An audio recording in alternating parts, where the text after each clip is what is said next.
আসসালামু আলাইকুম প্রিয় ভিউয়ার্স, আশা করছি ভালো আছেন।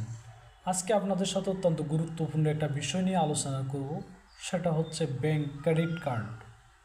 আমরা অনেকেই জেনে না জেনেই ব্যাংক ক্রেডিট কার্ডের জন্য আবেদন করি, কিন্তু আসলে আমরা জানি না এর পেছনে রয়েছে কিছু শর্ত। প্রিয় ভিউয়ার্স, চলুন জেনে নেই আজকে আমরা যে কোন কোন বিষয়গুলো পূরণ করলে আমরা ব্যাংক ক্রেডিট কার্ড পেতে পারি।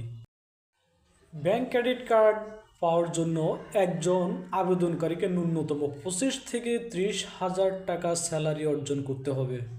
এনআইডি কার্ড, ছবি, টিন সার্টিফিকেট এবং 3 থেকে 6 মাসের ব্যাংক স্টেটমেন্ট এর পর্যালোচনায় আপনাকে ব্যাংক ক্রেডিট কার্ড পাওয়ার জন্য উপযোগী মনে করবে। চাকরিজীবীদের জন্য তাদের স্যালারি স্টেটমেন্ট এবং ব্যবসায়ীদের জন্য তাদের ট্রেড লাইসেন্স জমা দিতে হবে।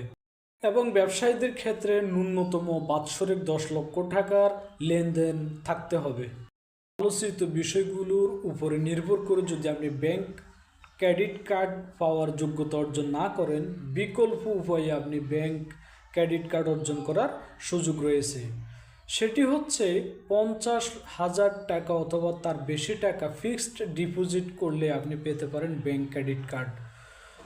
তো প্রিয় বন্ধুরা, আজকের ভিডিও এই পর্যন্তই। আশা করছি সকলের ভালো লাগবে।